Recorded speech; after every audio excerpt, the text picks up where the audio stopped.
Oh yeah. Yeah. Uh. Uh. Yeah. Yeah. Welcome. Tales from the Gemini. As I walk down the streets on Indianapolis, Market Street, that's where I work. Thank you so much. Welcome to Tales from a Gemini. It's BT. Thank you guys for joining me. And thank you for the, man, we're getting there with subscribers and people DM me with the messages. And I thank you so much. This is a labor of love for me, and I mean it from the bottom of my heart. So thank you, everybody, for enjoying what I do. And it seems like it's all racers and everything, but it's pretty much everybody. Like Dean Edwards. I like that interview, Dean Edwards. That was so much fun, man. I just like picking people's brains and what they do and everything. I like this one coming up because it's with a friend of mine, but he's also, I've always wanted that relationship between, especially in athletics, between a racer and the people behind the scenes, most specifically the mechanic, the wrench is what we call him, the wrench. And I love that because there's a symbiosis. Is that even a word, a symbiosis? A symbiosis?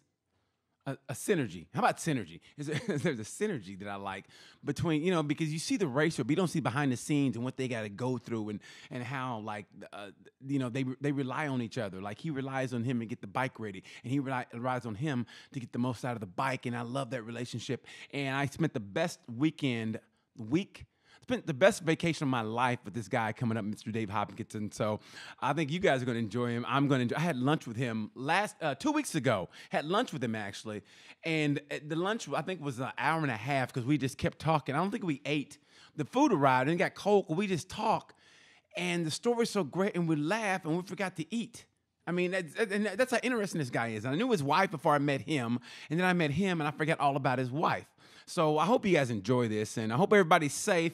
I know COVID has come back. It never really left. COVID never really left, and I think it's just getting worse. Man, I don't even want to go there, but it's just getting kind of depressing, isn't it? Don't you guys think so? I mean, you guys, I'm asking you, Wyatt, don't you think so? Malik, is anybody going to answer me? You think it's getting better? The death rate's going down, and that's what I care about. So, oh, that's beautiful. I like that, kind of like the death rate's going down because I care about humanity. Thanks a lot, Malik. Wow. Malik comes in with the, you know what? All I care about is the death rate going down and humanity. Anyway, BT, do your show, bro.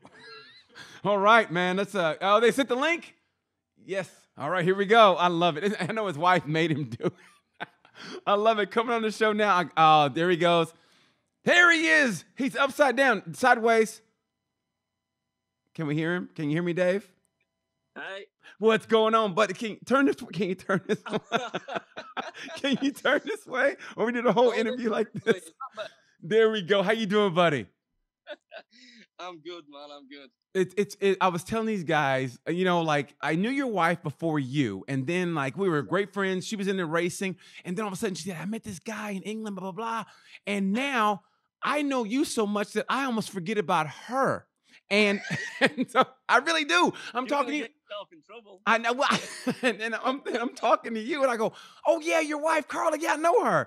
And then so she acted like your PR person, and she's like, "Okay, here's the email. Now ask me these questions and I'm like, I think I know what to do." But she's taking the role of your PR person. So I think that's great. Bad at all this stuff, so she takes over to stop me stressing about it. It's dead easy. She was great. She is awesome. It makes life easier. And first of all, and the thing that makes me not upset, but I'm trying to get, information on you, trying to do my homework. And I'm looking at, you've been in more movies than I have, and I'm training to do this. I'm taking acting classes twice a week.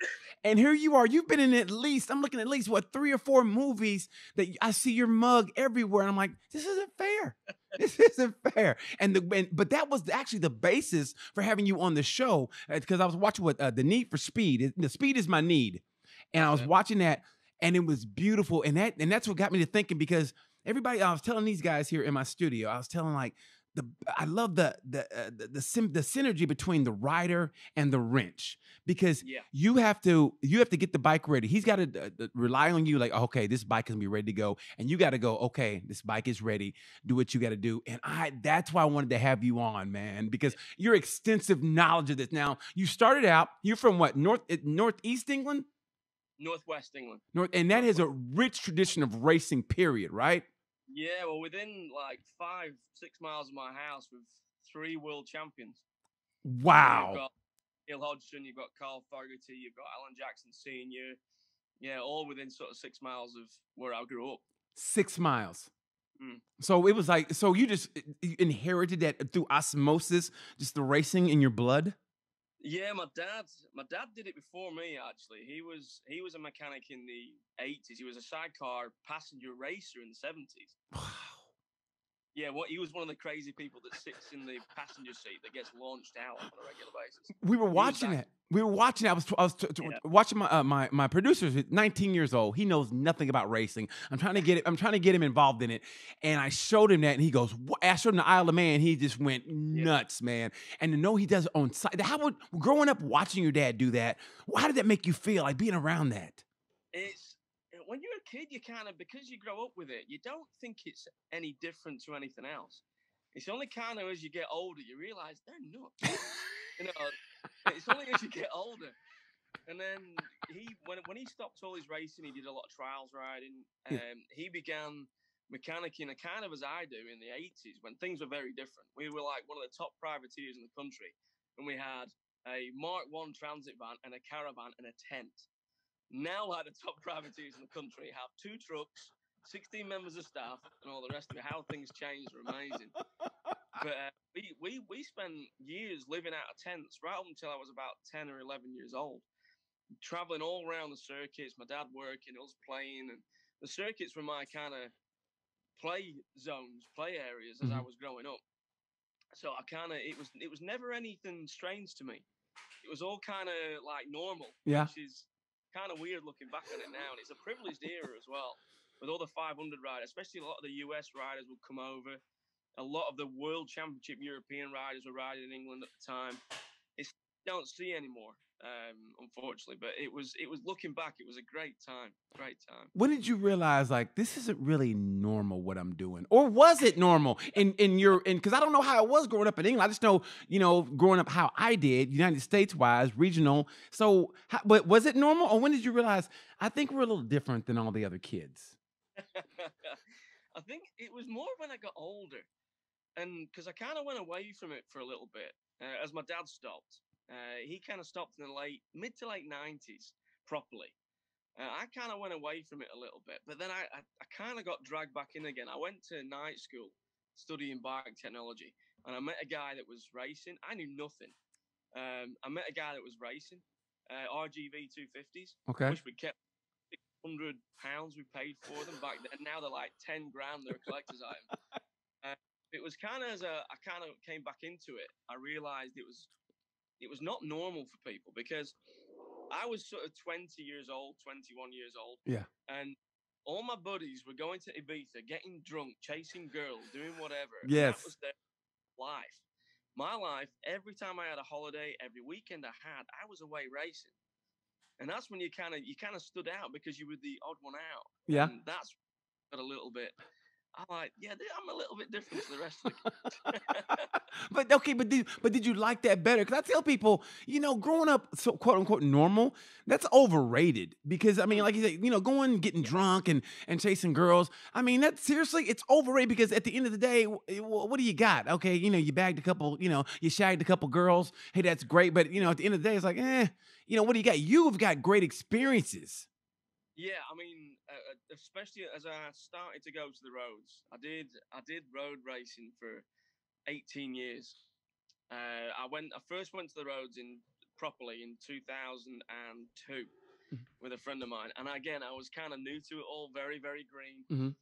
And I did the Ulster Grand Prix, which was my first international, my first proper road race, and it scared the shit out of me. Why did it scare you? Weren't racing, so how did it scare you?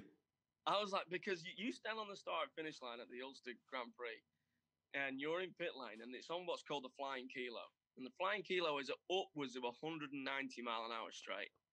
Oh my! On streets. Yeah, up in the hills outside Belfast in Northern Ireland. And I was like, yeah, this is a little bit different. But that kind of drive and that love for it was born out of that. I mean, it was also the first time I ever witnessed tragedy in road racing myself. Okay. A guy called Gary, killed. And I was stood on the grid. The red flags had come out, and I was, again, new to it. I was like, this doesn't look good. And you start realizing you're looking for your rider coming back. And then when you know he comes back and you know he's safe, that's when you start looking around and going, who hasn't come back?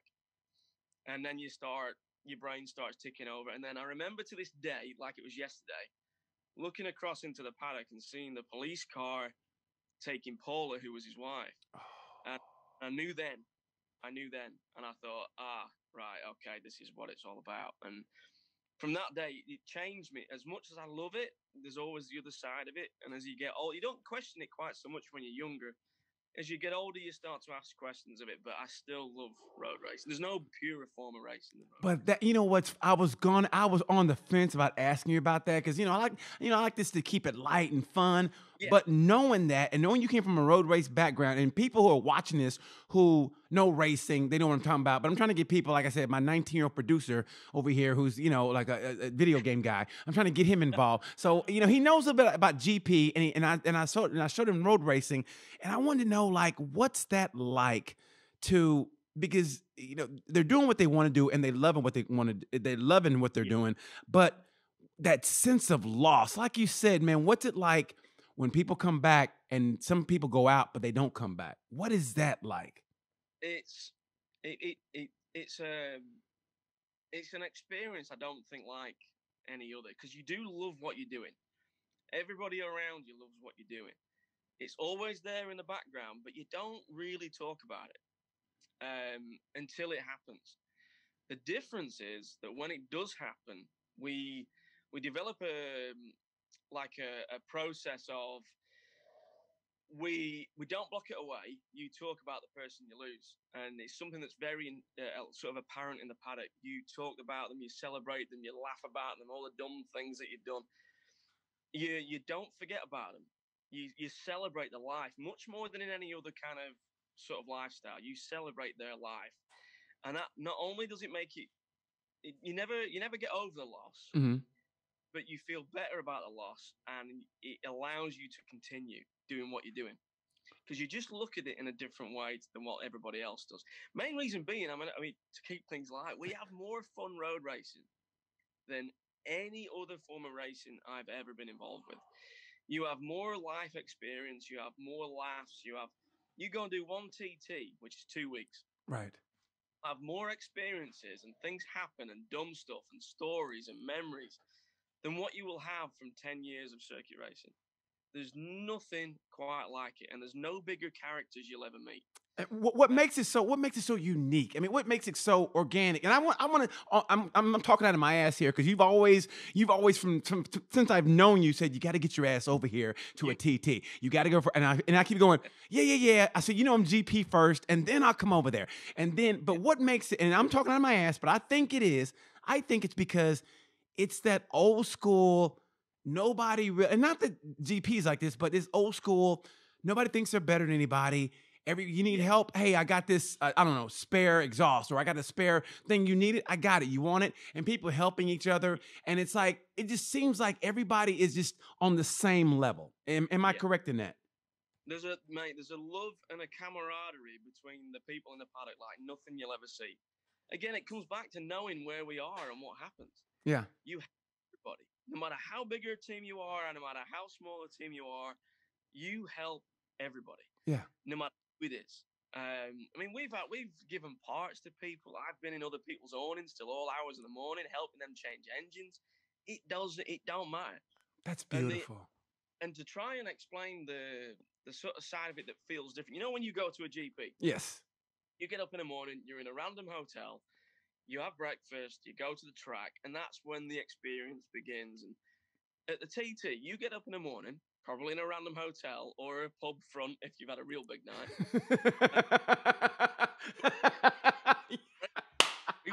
Up that are sleeping on the beach, mate. It gets out of hand. But then the minute you wake up and you set foot outside, not even when you set foot outside, you're in that hotel, you're having breakfast with people that are there to watch the racing, because the population of the island doubles. So everybody with you is gone to watch racing. You step foot outside your hotel, there's bikes going by. People coming to watch, all kinds of bikes, people, random stuff going on. And that happens to the minute that road's closed car comes past wherever you're watching from. You can be sat in a hedgerow in the middle of nowhere. You'll find somebody next to you that has the same passion, is wanting to watch the racing. Or you can be in the built-up towns and you're in somebody's garden. Somebody will invite you into the garden, have a barbecue, and give you beer while you're sat there. Oh, that's beautiful. You'll never witness anything like it in your life. And I always say to people, you can go and watch any sport in the world, even if you're not into bikes. Go and witness the TT just once in your life, and you will never look at another sport the same the rest of your life. You'll never see anything like it. I say we do this. I say, listen, the TT needs diversity. And you know me, you see me doing a track day. I think, and I've got leathers, brand new leathers. I look sexy in my leathers. I say, I say, you become my wrench. We go over there and think we could bring some camera crews. I could do that, bro. I mean, how great would that be? How great would that be? Color comes to the TT. BT at the TT. Man, I would love to see you come to the TT. I would love it because you go to a GP and you get like your fix for like 3 or 4 days. Imagine getting your fix for nearly 16 days. Man, it's unbelievable. Yeah, but I get on people's nerves after about an hour, so they would really hate me, though. I mean, you would fit right in. You would love it. Dude, I look so forward. I mean, honestly, I mean it from the bottom. I look so forward to that, and I'm glad you taught me through that because it's just I know things are different culturally and internationally, and I see that. And even watching those documentaries, I think the one that got me choked up, man, was watching the Dunlap one that Liam Neeson narrated. When we talk about the Dunlaps, his dad died on, was it a Thursday or Friday? It was Thursday night practice, 2008. I was there working. Oh my God. And then, so the funeral is what, that Saturday? Well, what we had was the crash happened on Thursday night practice. Mm-hmm. And it was kept under the radar about what had happened and who it was. And we knew Robert and so on and so forth.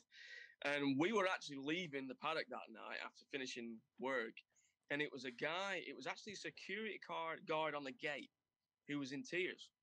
We were like, are you all right, man? And it was him that told us it was Robert that had passed. And it broke all of us. We turned around and walked straight back in and went back to bed. We didn't even bother going for dinner or nothing. They are a special, special family. I've been very lucky, very, very lucky and privileged to have known a lot of the family through the years. They are a very special group of people. But yeah, when you watch the movie, I mean, I remember when the movie came out, and we went to watch it, and I had no idea they had footage of Robert's crash and all this, and we went to watch it, and that was pretty hard for me to watch. But yeah, the family they are amazing. Obviously now, since then, we've lost William as well. There's only Michael now. But over the generations, this shows how much passion there is for road racing, especially in Ireland. If you look at the Dunlop family, you had Mervyn, who died, I think it was 79, who was Joey's brother-in-law. You know, Frank Kennedy, the family friend, was killed in 80. You had Joey died in 2000, and then you had Robert in 2008, and then William, the younger son of Robert, a couple of years ago. There's only Michael left. They are an amazing family. They are an amazing. So going back to that weekend, okay, he dies on Thursday night. When they had the funeral, was the funeral that Sunday? Another week. It was another week because Saturday we had the race. Okay. Both sons of Robert rolled out on the Saturday to race. William's bike actually gave up on the outlap, but Michael's bike didn't. Michael's bike was fine. And Michael went on to win the 250 race 3 days after losing his dad. Oh my God. And it's giving me goosebumps now. Me too. I swear, I'm not lying. I got the same thing too because just the story alone, but the way Liam Neeson narrated it and watching it, dude, I'm watching it by myself in my room and I got tears, bro. Yeah. It to be there. I mean, the Northwest 200 is. I have a love-hate relationship with the race anyway. I remember you telling me that. Yeah, I remember you telling me that. To be there, I mean, it's the biggest outdoor event in the UK. It's 145,000 spectators on average. And I swear to you now, there was not a dry eye in the place. grown mechanics, me included, all of us around in tears when Michael came across the start finish line in first. I don't think there's no movie, no nothing could have ever written what happened that week. And then for Michael to actually cross the line in first place, pretty much for his dad, was something else. That was something, and I don't know if you talked to any other the riders in that race. Did they feel like I don't have a chance? I mean, during that race, because there's things that happen in race or just in life where even if you're not religious, you know there's something else going on. Like I remember Dale Earnhardt Jr. He raced his dad's number in the support the Nationwide series, and he even said, "I'm not a religious man," but he won that race in the old colors, and he just goes. I remember him going, "Well, I'll be damned," and that's all he said. I'll be damned. Yeah. So in that race, did you ever talk to any other racers and what they're feeling while they were racing him? Did they feel like I'm doing everything I can, but I can't catch him? Or did you talk to any of them? Yeah, you do kind of. We all kind of have it. Even the mechanics, we kind of get that sensation sometimes that there's maybe something else going on. But I mean, given racing what it is, especially in Ireland, which is a very religious country. Yeah. Religion is kind of one of the things that isn't talked about so much. And given how many people you lose in road racing, it's something that a lot of people steer away from. But, and again, you can look at it as religion or something else, but you kind of always wonder if there's somebody there. I lost a close friend, Mark Buckley, to racing. And there are times, especially we won the Northwest 200 in 2019, and you feel like he's there. You feel like every night on the way home from the paddock after practice, I had to pass where we lost Mark, and you kind of say hi to him. You say hi, and you know he's there, and you know he's watching. Wow. It's kind of a real strange thing that we all kind of do. We have friends that have obviously lost around the island, and even the riders sometimes say, you know, they pass and they kind of do a bit of a nod to the head because they kind of feel like somebody's there. We lost a guy in the late 90s when I was working for the Jacksons. We had an incident one night during practice when Carl Rennie was riding for us, and he got high-sided off the bike. Oh. Where we lost Simon Beck in I think it's 99 when the Jacksons lost Simon, and it's exactly the same corner. Riding for the same team almost. He was riding for Honda, but he was part of the Jackson family. And when Carl hit the ground, he dragged the bike. Literally, you know, you've seen GP when he drags him by the feet and they wrestle the bike to a stop? Right. He did that on the Isle of Man course. He wrestled the bike to a stop, and there was a marshal up there, and he said, "Somebody's watching over you today, boy." And that's exactly where Simon lost his life in 99. And this was sort of 10 years later. Wow. So they all have this thing in the back of their head like somebody's watching. Wow. You know, and they still kind of they watch over us. It's another one of those things, those sort of coping mechanisms that you have. They're around and they're watching over you. Wow, man, dude, that gets me, man. It really does. I mean, it's a whole different ball game, and I try to stay. I know I'm the outsider looking in, and I kind of like always being that outsider looking in. But that brings me to you making my fantasy come true, which I hate saying it about another dude making my fantasy come true. But it was because you always said, you got to come to England and come to a race. You got to do this and that. And I think at one point you were, you know what, fuck it, he's not coming. And so I don't know how. I said, you know what, I'm going over there. And I just remember I was so excited, man, to see you. Not anybody else. I know I was going to GP for the weekend. I was like, I'm going to see Dave. So I landed Heathrow. I rented my car, and then I had to wait for somebody to pass. So I didn't know which way to go. You know, I didn't want to go on the wrong side of the road. So I got my car, drove to Cadwell Park. Carla was there, but I was like, hey, Carla, but I was waiting on you. I was like, okay, I'm going to see Dave. And she walked me around the whole course, which was beautiful. And those tracks in England, anybody get a chance to go, you got to go to the track in England. They are not, Scott Redding said it best, these people are fucking nuts because there's no runoff. And I swear they're about as big as this desk right here. And I'm like, these people are fucking crazy. And I was so tired. I think Carla told you, I fell asleep a little bit in the cafeteria, but when it was over, I couldn't wait to come see you. We talked for a little bit. You had to get the truck ready. So I was following Carla to your house. Somehow I forgot I was in England, and I ended up like, where's Carla? And I lost your wife. And then finally So I finally go to your house, and for the whole week, all my fantasies came true. For people not listening, you got to know I'm the biggest dork in the world. You will attest to that, part of that. When it comes to racing, I'm the biggest dork. And you let me say, okay, we're leaving at 5:30 in the morning. We're going to go pick up the bike. We're going to go to Alton Park, and we're going to get Hector Barbara, a former GP rider. He's going to be our rider, and he's got to get acclimated to the bike and the track. And I said, okay. 5:30 in the morning. I was up at 4. I think I was up at 4:30 going, I'm going to the track with Dave. And I was up. I took a shower, and I was so ready, and I was so excited. And I never thought I would say this, but I was so excited to put leathers on another man before.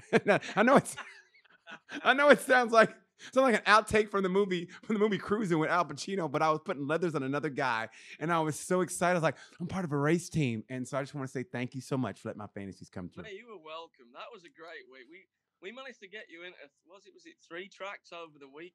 Dude, Cadwell, Alton Park, and then, of course, Silverstone. And it's funny because that's the only time I think ever that a GP took second place to hanging out with you. I think Alton Park was the best because we had that garage. And I was telling my producer, Wyatt, I said it was great how all the other riders on track day, they would just kind of happen to stop by like, oh, hey, Hector Barbara, a MotoGP rider. Can I get a picture? You know, and I thought that was great. And we hung out with him. And, dude, that was the greatest weekend ever. And then I stayed with you, and then we went and rode go-karts. And then you almost got in a fight at the go-kart track. It was great. For people that don't listen, me and you, we always talk a little shit over the internet, like I'm better than you, blah, blah, blah. And I say, yeah, whatever. We get there. So I'm racing you. I just want to beat you. And then I didn't realize that some dude was fucking with you on the track. And I go, Dave beat me. As we're going to get our time sheets, you go, this guy right here, I'm going to fucking punch him right now. Because he kept bumping you and you got mad. Man. And I was like, this is great. We getting a fight. How great is this going to be? Because you were.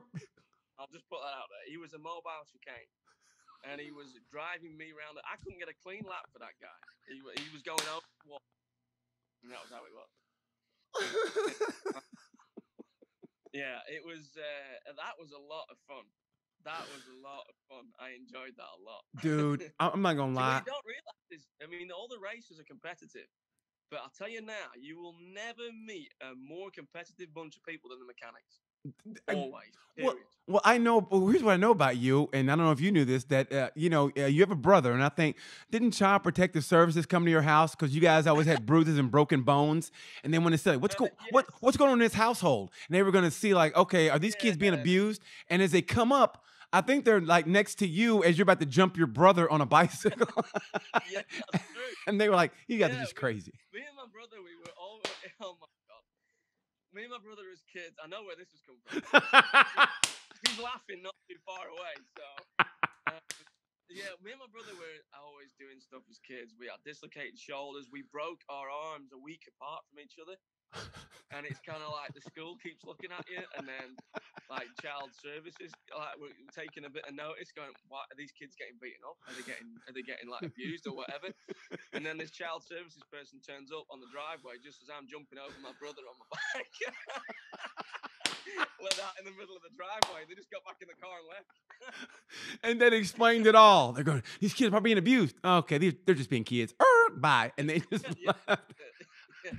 Yeah, the look on the face was kind of that kind of said it all, and it was like slam the door, boom, got up the road, and that was the end of that. That is so you. If people knew you, I go, it makes sense. It just makes sense. But honestly, nothing made me laugh more because I was so mad that you had beaten me, and I was like, But the fact that you were so mad, like, you know what, I'm gonna punch this guy. We were getting. That was guy was getting it, and I'll tell you what, I did beat him in the end. I got the fastest lap of the night as well, didn't I? Yeah, well, you ain't got to brag like that. Just to remind you. Well, you ain't got to hurt my feelings like that, bro. But you know, if I was in town in Indy when you guys came here, we were gonna go to Fast Times. We were gonna do that. On my soil, at my track. And then we would have seen, because I lost a little weight, I got a little streamlined, and I'm ready for racing. I'm ready to get that call up. Call. But you know what's funny? You got that mad at that guy, and I got mad that dude made you mad. And I was like, I hope I see him as we're passing. I was going to put him into the tires because he had made you mad. And I was guy being protective over you because he made you mad. Okay, this how this guy wants to do it. We'll do it that way. I remember. And everybody else is there thinking, who in the hell are these pair of lunatics? Like, we've just come for a fun night out with a family, and there's these two crazy people doing it. What is going on? And luckily, Carla had bail money. I don't know how it works in England, but I think she had bail money, so I think we would have been okay. I think she was ready to be like bailing us out somewhere. I think she was. I thought that was great, man. And it just made the whole vacation. To me, like I said, that's the only time I've ever had a GP weekend where GP was second as far as the fun goes. Because how about your week? I go, GP weekend's always good, but man, and you guys helped me in an audition. I had an audition come in, and I drove to your hotel, and we set it up, and I did an audition in their hotel room. That's how 11:30 at night. 11:30, and you're tired. You're like, okay. We were doing an audition in the hotel. What the neighbors thought was going on. I know. No clue. I have genuinely no clue what they thought was going on. We got a camera, we got lights, and I walk in like, are they doing oh my God, Yeah. I thought that was great. I know. My God, that was so much fun, man. So much fun. Now, as I was watching, let's say, getting ready and watching Speed Is My Need, I always want to ask you this, being, getting back on track here with the wrench and the rider.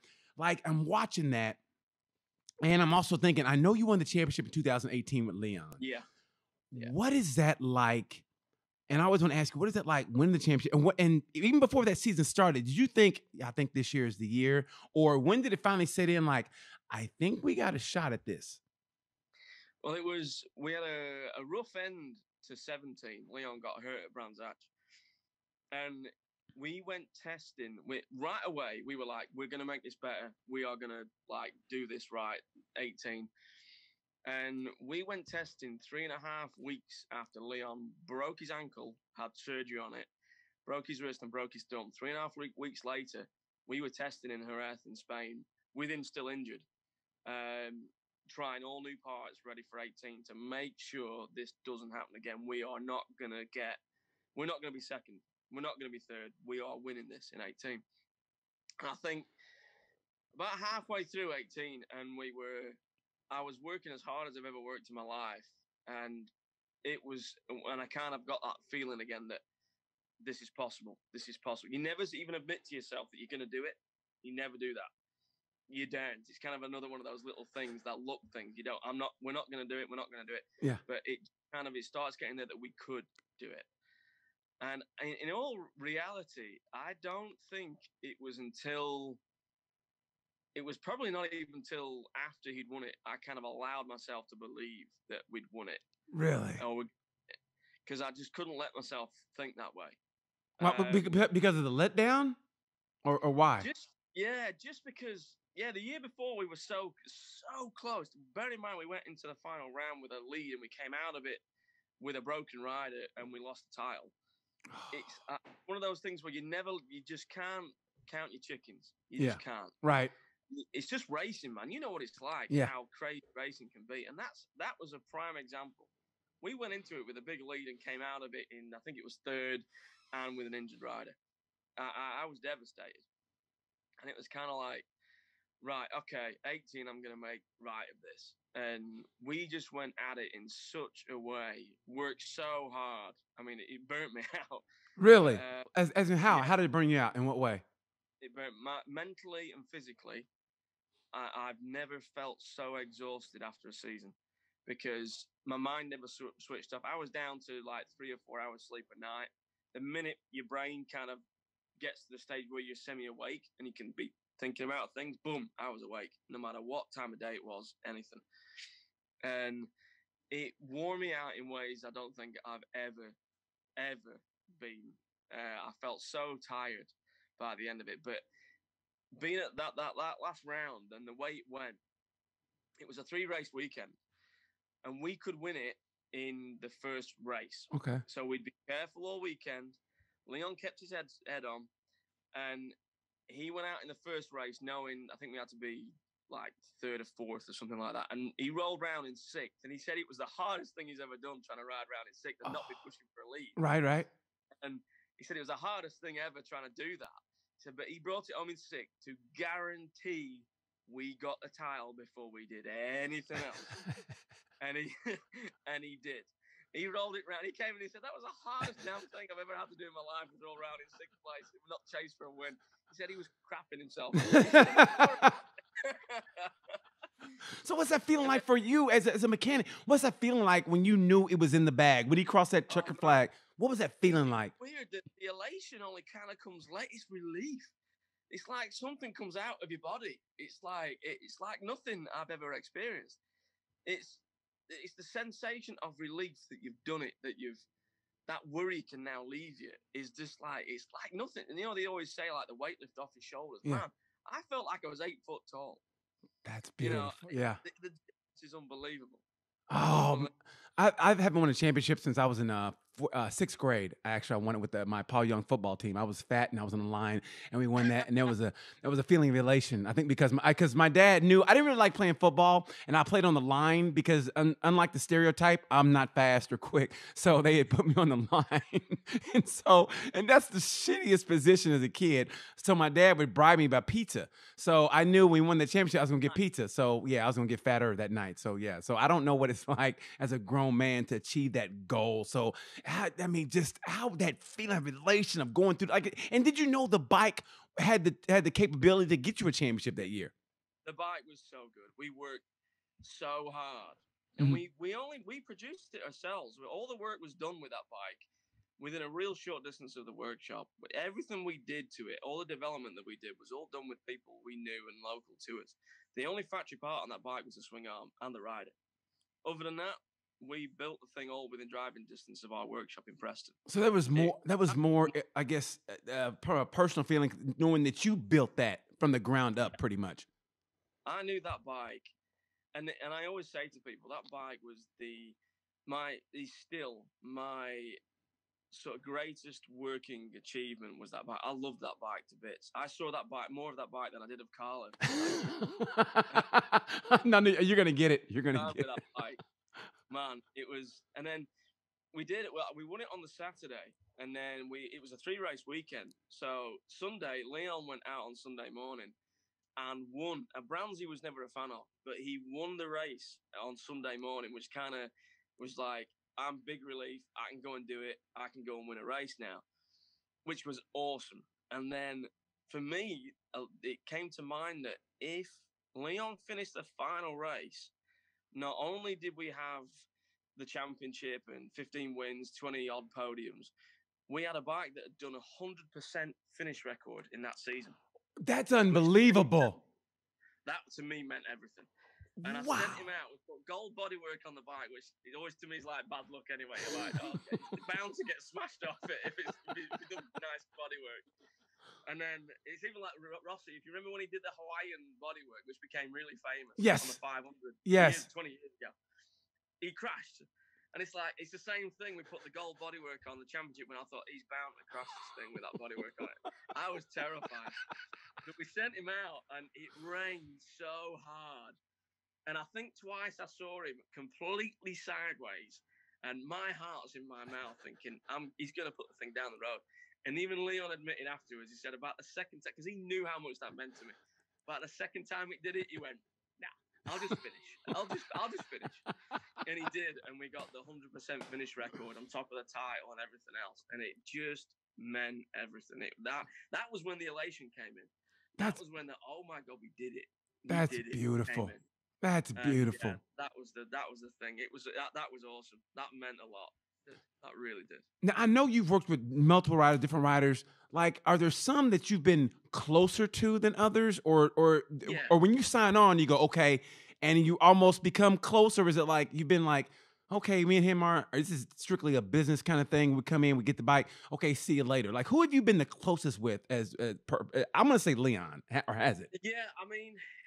Yeah, over the years, I've worked with all different kinds of riders. And like anything in life, they all have different personalities and different ways of working. And I think there's some of the road racers I've worked with, I've known for many, many years, since Mark Miller, which is the reason I met Carla, an American rider. That's right. I remember seeing that picture. Yes. Yeah, we bumped into him at Laguna at the weekend, and he won the classic race. That was great. I did 5 years with Mark, and then You've got James Hillier means a lot to me. Easty. How about Easty? Easty I love Easty to bits. Dude. He was such a young kid when he came to us, and I was the first guy to put him on 1,000, and then I had him riding for me at one point. Yes. And he still means a lot to me. Dude, I still love that dude. We sadly lost. He meant a lot. But I think Kyle now, even, who I work with now here, Kyle Wyman, he is such a good kid on a personal level. We get on so good. Yeah. And it means so much to him to try and be better and work forward.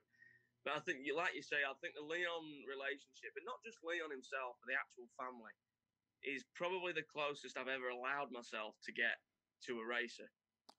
And why do you say allowed yourself? Why do you say allowed yourself? Like, do you keep a specific distance because of the danger of the sport, or just that's who you are? Yeah, there's always that little thing in your mind about people getting hurt and one thing and another. But I think with the Haslam family, they are all encompassing. They are all one goal. They are all going racing together. Everything they do is together, and you can't help but love the family. Yeah. I mean, Ron, Anne, Ollie, the kids, the whole lot. You cannot help but love the family. And if the harder you work for Leon, the harder he'll work for you. And it did. And they're kind of a closed circle. They're not a family that opens themselves up to a lot of people. And it meant a lot to feel like part of the family. And Leon's about as close as I've got to a rider, with probably along with Easty and co. It's as close as I've got. Now this year it's been again a family operation. You've got Kyle that runs his own operation, and it's that same sensation that you get. You know, you let into the family. You know, you live with the family when you're down there working on the bike, and you start to get that same kind of relationship building, which is really good. Yeah, it's good to have that again.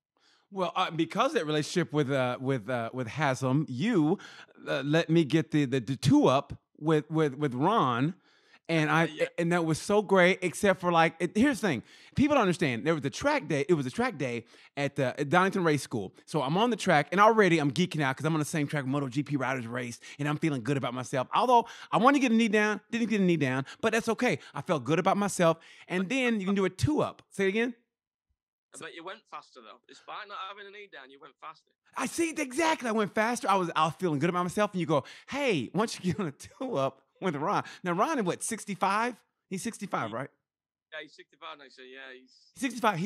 His body looks like he's around maybe 35, maybe. He looks 50 and I'm 40. Yeah, well, he looks a lot better. No offense. But yeah, he's streamlined. He looks good. So I get on the back. My fat ass gets on the back, and I hold on. And it's because of that, I now know what arm pump feels like. I go, oh, so this is what going fast is about. And we took off, and we can't show it because we're on a limited budget, so we can't show the video. But there's a video of me on a wheelie on the back. We're doing 100 miles an hour. He changes gears in the air. Luckily, you caught that. And I'm going, okay. And after a while, about 3 or 4 laps, I go, hey, man, I get it. You were really good. You can just pull over anytime you want to. And I remember him braking and me going into him, and we're doing a stoppie, and I'm in him, and I feel like, I think we're dating now. I really think we're dating now. And we did it like 3 or 4 laps, and I was scared shitless. But it was because of that. Now I know what it takes to get to that point. And I wanted so bad to get back on my bike, the bike I had there, to go do a lap. I think I would have been faster because he showed me what it takes to do that. I literally had arm pump, but I was so excited. It was all because of you. So thank you, buddy. Except for when I get off, I felt so bad because you go, I was feeling good about myself. And you go, yeah, see where you turned in? Yeah, when the World Superbike riders are there, they go way out there, and then they come in because they're going so fast. And I was like, well, thanks for pissing on my parade there, buddy. I appreciate it. That was a great. I mean, you smile a lot anyway. You're always smiling. Never have I seen you smile like you got off that? Yeah, you did when you got off that bike. Never. Dude, I was honestly, like I said, man, that whole week was the greatest vacation of my entire life as a human being on this earth. that day, and you know it, because after that day, I think we went to the hotel, and we're at the bar, and I'm so happy. I'm just like, yeah, I did good, huh, Dave? And you're like, yeah, no, I did really good, right? Yeah. And you were just like, yeah, man, yeah. And I'm trying to talk to that bartender, that pretty bartender, and you're like, you don't have a shot, dude. And that, and that was the greatest day of my life, all because of you, and thank you for that. And what I also want to ask you this is that, like, almost not to loss, but you talked about being closer to a rider. I remember watching that high side with Leon, and when it happens, and Kyle had that bad weekend up in Washington at Ridgeway Raceway. Yeah. What does that feel like for you when you see that? I saw that high side with Leon. I go, oh my God, how does that make you feel when you see that? You kind of go through varying emotions instantly, right? Because at that point you're there as a job. But then you've just seen your buddy bounce down the road, and your first thing is, are they all right? Right. Once you know they're all right, it's kind of, okay, right, the brain switches to work mode. You go, right, what do we need? What does it look like as damage? What can we get out ready for when the bike gets back and get the bike back out again? When they get hurt, it's a very different sensation. It's kind of not only do you kind of, the work side of you doesn't kick in because he's not going back out again. Yeah. So you kind of come on like a downer, as well as knowing the hurt. All that adrenaline just goes through the floor because you're not going to have to rush to get the bike back out. So it kind of, you're guided by whether they're hurt or not, and what your body then tells you. You kind of, the emotions that start to come out depending on how bad they get hurt. I mean, I had it with Leon where we had the big one in. We had one in 17 where he broke his neck in two places. Oh, broke his skull, fractured his skull. That was at Knock Hill, and that was real bad. But yeah, 8 days later, he was out riding. We raced at Snetterton. 8 days later with a broken skull. He broke his head. Dave, I can hear you. Audio, is that your end or mine?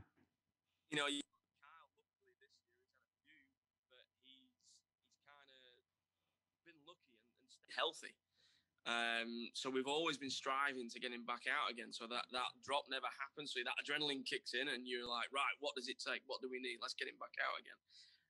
It's really driven by how you see your rider afterwards. Is he hurt? Is he not? And then your body just goes one direction or the other. How much stress? How much more can you put up with that? I mean, I know it's the love of the game, but is it got to a point where you go, I can't take this amount of stress anymore? I mean, with that, I mean, I know you love what I can't begin to stress these people how much you love what you do. I love what you do. Did he go up? Is that our thing? And so, like, how much more stress can you put on your body to know, okay, enough is enough, or this is just what you do and you accept it? I lost a bit of sound there, buddy. Quiet. Can you hear me now? Can you hear me now? Can you hear me now? Can you hear me, Dave? Hang on. Oh God. I'm just trying to find out why I can't hear you. Oh God. Yeah, you're all sound. I'm all sound? Can you hear me? All sound, but you're just a little bit quiet for some reason. I don't know whether it's your end or my end. Can you hear me now? Can you hear me now, Dave? I can just about hear you. Oh, okay. How about now? Can you hear me now? Is it better now? Is it better? You're very quiet. Oh my God. Hold on for a second. Malik, is it our end or his end? Is it our end or his end? Nothing changed on our end. I think it's your end. I'm maxed out. Oh, you're maxed out? Joys of technology. Yeah, tell Carla to get on it. She's your PR person. You tell Carla to get on it. She's your PR person. Tell her to fix it. She's going fixing it. I've turned my Bluetooth off and everything, so I'm not connected to anything else. I'm guessing you can hear me. I can hear you perfectly, man. I can hear you perfectly. Okay, so we're good, right? We're good? You can hear me? You're very quiet, but I can hear you. Okay, see if you can hear me. I'm going to ask you a couple questions real quick. We're almost done, but I got to get... Oh, can you hear me now? You're back. Oh, maxed. I'm maxed. Can you hear me? You apparently went into my father-in-law's car who just pulled up on the driveway. Are you serious? Yeah. Tell him I said hi. He's like, who the hell's this talking to me in my driveway? Yeah. But you're back, man. You're back. Okay, good. Okay. Now, you've wrenched for everybody, but if you could pick any rider in the past that you could have wrenched for that you didn't, who would it be? Wow. In the past. I think I think everybody wants to have worked, especially being British. You want to have worked with Barry Sheene at some point. Okay. Just to witness that era, Yeah. one thing, and everything that he did, and he changed the game completely. Yeah. And that was an era when you were riding. Those boys were racing 3-4 times a week. You know, they were literally racing midweek, or they were traveling somewhere else. They raced every single weekend, from World Championship to European Championship to British Championship to one-off rounds, which we don't see anymore. I saw a little bit of it when I was a kid, but now you don't really get that anymore. And I would have loved to have been alive in that era and seen a little bit of that. Okay. Where you just race all over the world at every different circuits that are now long gone. I think that would have been the simplicity of it. That would have been an era that I would love to have been around in. But the likes of Barry, you know, Robert Senior, and you know, Agostini, and oh my God, yes, a different era. And you see all the innovations that came along, leathers, how they changed, knee sliders, and all this kind of thing that didn't exist until, well, late 70s. Even when I was a kid, the knee sliders was a new thing. Everybody used to pack up like gaffer tape and wrap it around their knees, and it was a whole new thing. That's kind of, I would love to have been around back then and seen some of the circuits that are now long gone. So Barry Sheene? You saying Barry Sheene? If it was somebody that I would go and do the worlds, and he did the roads, and he did a bit of everything. Yeah. And probably Joey Dunlop. If you go back to the roads, probably everybody wants to have worked or seen or been around Joey at some point. I remember him as a kid when I was little. Yeah. Because he was on the scene when I was really, really young. And I met him numerous times when I was tiny, but I was like between the ages of 4 and about 8. But it was that era when like I said before, when it was kind of the norm and I didn't know any different. Yeah. And we kind of grew up around Eddie Lawson. Oh, yes. The British rounds and the European rounds. So we had Lawson and Spencer and Gardner and all this. Yes. And I didn't know any different. I had no idea. There was Steve Webster, who was multiple world sidecar champion by the time he retired. If I cleaned his outfit for him, polished all the outfit, he gave me a burger. Nice. Nice. Like now, you would never imagine getting that close. You know, walking to Ross's garage and there's like some 6-year-old back. I'll give him a burger, he'll clean the bodywork. That don't happen anymore. And that's the kind of thing we were doing. You know, that's beautiful. That's amazing. Beautiful. Okay, so what rider present time that you would love? Even though you love work, Kyle not included, but let's just say in either GP or WSBK, what rider would you love to work for if you had to pick? Now, I do, and I've met him numerous times. Jonathan Ray is an enigma. Yes, we talked about this. And I've spent quite a lot of time around Jonathan, but I would love to have worked for him because I do believe he's probably one of the best riders the UK has ever produced, never to be a full-time Grand Prix rider. He genuinely is the complete package. I mean, I know Honda dangled a carrot in front of him for a long time, and he got a couple of one-off rides. Yeah. But then Kawasaki, I remember saying at the time, and it crops up on Facebook memories every now and again, now he's on a proper bike, you ain't going to see where this kid goes. And he has not lost a world title since. Yes. He really is the complete package. And I would love to have worked for him. And then even in Grand Prix, there's like everybody wants to have worked with Rossi at some point. It would have been lovely. Maybe not even now. Maybe a few years ago. Maybe in that transition period between sort of the 500s and the MotoGP bikes as we know them now. Right. As the period was coming in because it was so exciting and new and everything was being tested and everything was new. Yeah. And it was like right up there with the top. And I think I would like to work for him back then. But yeah, oh my God, there's so many. When your brain starts ticking over, you kind of go, "Ooh, I would like to work for him as well." I love watching. You know what? I knew I hit something right because I saw your eyes got wider when I mentioned it right presently, and your eyes got wide. I go, I hit something right there. I love that. Good for you. But we talked about Johnny Ray, and to be honest, it's a weird thing to say, but for some reason, I have a sense of. I don't know what the word is, emptiness, because Johnny Ray didn't get a proper chance in GP. You know, when Rossi was riding with the Ducati, and I remember, I think it was somebody got hurt, and they let Jonathan Ray come in, and I think he got like 6th, I think, that weekend. Yeah.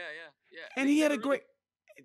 And that hurts me more than anybody. And I mean it from the bottom of my heart. For some reason, I don't know why, but I feel a kinship to Johnny Ray. Man, here's how much of a dork I am. It was his son's birthday today, Tyler, and I said, "Happy birthday, Tyler." And I said, like, on Johnny Ray's Instagram, "Happy birthday, Tyler." Like, he knows who I am, and that's just how a dork.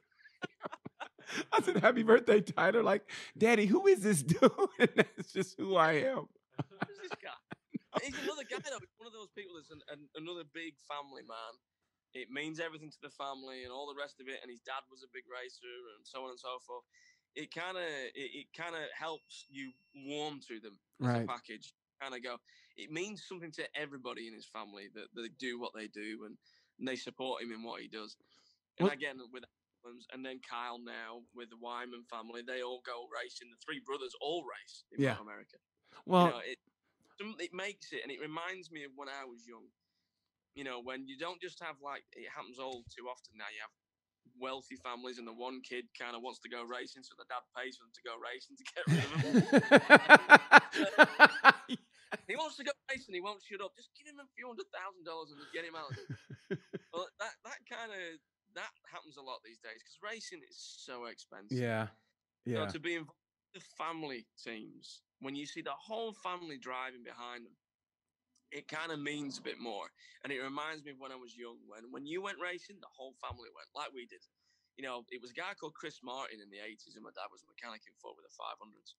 So there was Chris, his then wife, their dog, his dad, and then there was me, my brother, my mum, my dad. This was the family that we used to go around in. And also the Fogarty family. We all ran out of Blackburn in Lancashire, in England. And the Fogarty family used to be with us a lot as well. That's just going back when Carl was riding the Appleby Glade 125s and 250s. You're talking mid-80s. Oh, my God. We used to travel together. And I remember once, it was the British Grand Prix. I think it was 86. It's the famous one where Alan Carter crashed leading and punched the marshal. Why did he punch him? Why did he punch him? Because it was raining. He picked the bike up, wanting to go again, and the marshal's trying to take the bike off him, so he just punched the marshal. He punched the marshal? Get off my bike, I can still ride it. And it was raining so hard that weekend. George Fogarty, he was a racer in his own right, quite famous for getting between Sheen and Roberts at the Grand Prix, actually. But he said, "You're not staying in a tent this weekend," because the rain was so bad that weekend. And he drove all the way back to Blackburn, picked up his caravan, and brought the caravan all the way back to Silverstone for us. It's like 250 miles there. All the way back to Silverstone for us, and lent us their family caravan for the weekend. And he said, me and my brother had bunk beds for the first time in this caravan. He said, "Well, you can have the top or the bottom." He said, "The bottom bunk is Carl's, because if he has a top bunk, he falls off." I love it. That is great. Do you miss those times? Do you miss them? Yeah, I think it's something that there is missing now a little bit in racing. That real everybody clubbed together. That's another reason why I still like the roads. Yeah. Everybody together and works together, and it does remind me of those times when I was young. Oh, that's beautiful. You know, when you had everybody working for one common cause, just to go racing and enjoy yourself. That's beautiful. Honestly, you know what's great about this? I mean, we're out of time now, and I didn't even get to the part I wanted to get to. You know, how you met your lovely wife and this and that, and I know she's probably watching because she's your PR manager. I know. That's why you're on your P's and Q's. That's why you're on your P's and Q's. I was telling my producer, I said, we went to eat, 2 or 3 weeks ago, and I think it took us about an hour and a half because we're talking. The waitress comes like 2 or 3 times. And obviously, it starts off, she's nice to me, but then I end up pissing her off like I always do. And with the servers, and you go, "I don't think she likes you." I go, "Yeah, I know. I tend to do that." So it took us like an hour and a half to have a great lunch. And all we did was talk racing and bikes, and it was the greatest lunch ever. And I even bought you chocolates. And then your wife goes, "Is there something you're not telling me about?" I bought a grown man chocolates for his trip back home. And I go, "Here you go. Hey, have a good trip." And I handed you the chocolates like you're a girl. I go, "Chocolate." But in my defense, at least they weren't chocolate covered strawberries. They weren't chocolate covered strawberries. They were just chocolate. So, but still. Yeah. That was awesome, man. It was awesome. I love it. I love it because we can have the conversations about all kinds of aspects of racing. Oh my! Yeah, I try to open this up for people who aren't, in that circle, so they can, have that peek in. But it just turns out that I didn't want it to be two geeks like us just talking racing. I could hear this all day. But one last question before we get out of here. In 5 years from now, where do you want to be? 2025. What do you want to be doing? Where do you want to be? I would like to have been knocking on the door of maybe a US title. Would be really nice. Okay. A little bit of me is kind of thinking I'd like to be able to slow down a little bit and enjoy a little bit more of racing and maybe riding a little bit again, more myself, just to because I've done a lot over the years. Right. I kind of like maybe take a step back into something else and maybe being able to look into it a little bit more and not be so much in it.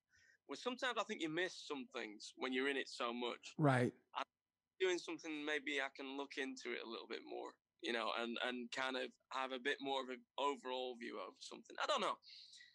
Racing is one of those things in life where you never know where it's going to take you. I mean, prime example, racing's not only given me sort of a life for the last however many years, but it's given me my wife, moved to America, it's given me you. It's such a big, diverse thing. It can take you anywhere in the world. And all those people going back to when I was young, when you kind of realize that you're a bit different. Yeah.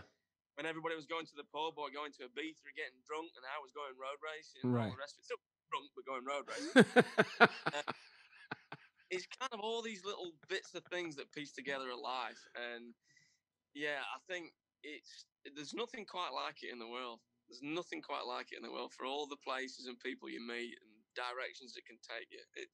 You never really know. You can have hopes, but you never really know where it's going to steer you. You just don't ever know. Oh, that's beautiful. One word answer. Okay. Racing is blank to you. Life. I knew that was coming. I kind of figured, but yeah, man. Yeah, that is beautiful, man. I mean that from the bottom. I knew it was going to be fun, though. I knew it was, and I'm glad, somebody gave me a little heads up about the Child Protective Services coming to the house. Yeah, my mom and dad still talk about that even now. Yeah. I love it, man. And you gave me the greatest vacation of my life, so. Oh, man, it's when you go to hospital and you're 8 years old, you're in plaster, you're going to need surgery, and your little brother's next to you, and he's in plaster. Same arm, everything. Yeah, you know how it is. Dave, man, I appreciate you, the time, and your wonderful PR person, Carla. I mean it from the bottom of my heart, man. Thank you for the time for this. I mean it, and next year, man, good luck with Kyle. I hope he takes the damn title. I mean that, brother. I love you, man. Man, I look forward to, maybe this summer, if a little break, I might ride out to Delaware with Big Red, and we'll take a little ride, I think, this is my old girl here. This is the 86 Suzuki. Belongs to my Jeff Wright. But she's all prepped. She's ready to go. So anytime you're around, man, we need to go riding. Oh, my. You know what? I tell you what, we'll meet in the middle. New Jersey Park. I'll come back for another track day. And you go there and you be my coach. I'm going to put a knee down. And